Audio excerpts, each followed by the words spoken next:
welcome to a new episode of Review. Today we will take a closer look at an Airbus A330-200 in a very special livery of Azul. As always, we start off with the box, and here in the front side we can see the cutout so we can get a glimpse of the aircraft inside, and we have the Azul branding. Then on the back side of the box we have a very nice image of the aircraft itself, and we are provided with a web link by Herpa where we can get more information. So that's it for the box. Let's take a closer look inside and at the aircraft model itself. And here she is, the Airbus A330-200 of Azul in this really stunning livery. As far as I can understand, it's called Azul Viagens, and that is loosely translating to Blue Travel. Now, with no further ado, let's take a closer look at the aircraft model, and as always, we start off with the tail section. And here we can see on the vertex stabilizer we have the Azul branding, which in my opinion is a really nicely done version, a stylized version of the South American continent. On top of the stabilizer, we have the last two letters of the registration code. The full registration code we find on the fuselage, where we also have the Brazilian flag and the aircraft type specification.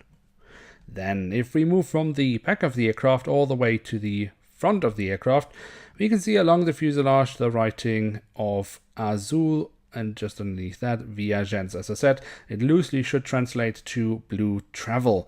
If I'm completely wrong here, do please feel free to correct me in the comments section below. And then we also have the writing of Brazil, the Brazilian flag once more, and the Azul branding once more right next to the cockpit window. The cockpit windows themselves have been given some small details. Actually just one, the window wipers, at least those have been printed on. And just underneath that we can see some writing, which I assume is the name of the aircraft, but I will not try to pronounce it as I probably will just butcher it.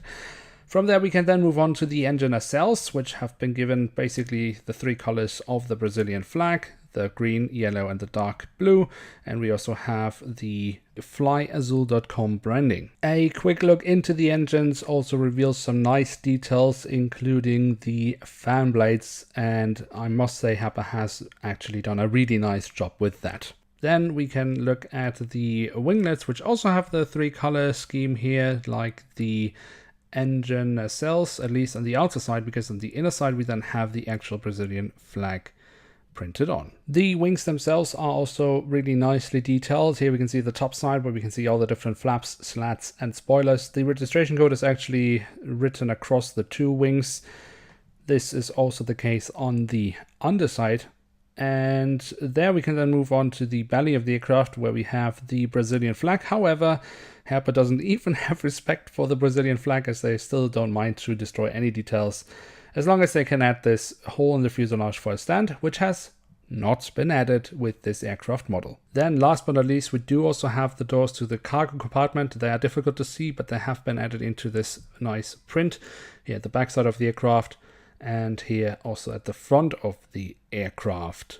So there we have it, the Airbus A330-200 in the special Azul Viagens livery.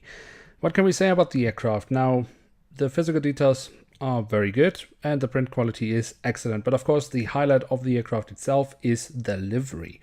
We can see here the schematics, which I'm pretty sure represents different aspects of the US, and on the other side we have different aspects which I would assume would then represent Brazil.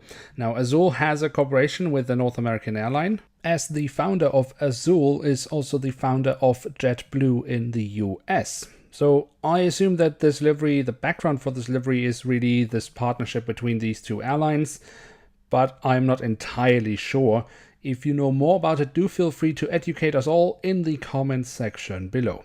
Now, with that, we have reached the end of this episode. If you have enjoyed it, do feel free to leave a like. That would be very nice. With that, you support the series and the channel. And if you're new around here, why not hit subscribe? With that, you won't miss out on any future reviews. Next time on Review, we will take a closer look at an ATR-72-500 in the colors of Fly B. Now, until then, I would like to say thank you very much for watching. Hope to see you soon again. I'm checking out, and bye.